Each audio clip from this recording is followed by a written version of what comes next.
Seguimos co segundo capítulo do tutorial de SketchUp, tutorial básico de SketchUp.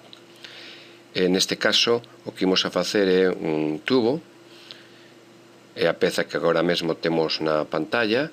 Vemos que é un tubo que mide 200 mm de longitude, 200 mm de diámetro exterior e 160 mm de diámetro interior.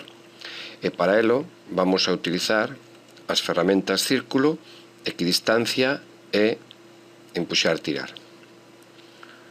Empezamos eliminando a figura humana que aparece no SketchUp. A continuación facemos seleccionando a ferramenta círculo un círculo no plano horizontal de 100 mm de radio. Como nos queda moi pequeno, aproximámolo. Isto facémolo ca roda do rato hasta unha distancia que consideremos óptima. A continuación seleccionamos a ferramenta puxar tirar e levantamos, damoslle altura ao círculo que acabamos de facer, convertindo en un cilindro, damoslle unha altura de 200 que tecleamos. Cambiamos a visualización para ver o noso cilindro perfectamente. Agora, para facer o vaciado, temos dúas opcións, unha que sería facer o círculo interior ou outra que sería darlle o grosor da parede. Neste caso, imos a utilizar a ferramenta equidistancia para darlle o grosor da parede. Seleccionamos ou facemos clic cando nos poña o mensaxe na arista e agora vemos que se move cara adentro, na parte inferior dereita na medida.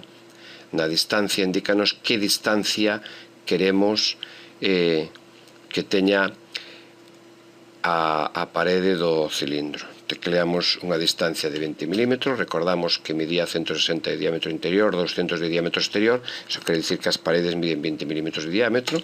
Tecleamos Enter e xa temos o círculo interior. Simplemente nos queda vaciar este cilindro ca ferramenta puxar tirar. Seleccionamos a cara interior do círculo, levámola hacia baixo hasta a cara inferior. Cando nos aparezca punto final na cara inferior do cilindro, podemos facer clic e nese momento estará o cilindro vaciado cas medidas que nos indicaba na figura. Isto é todo.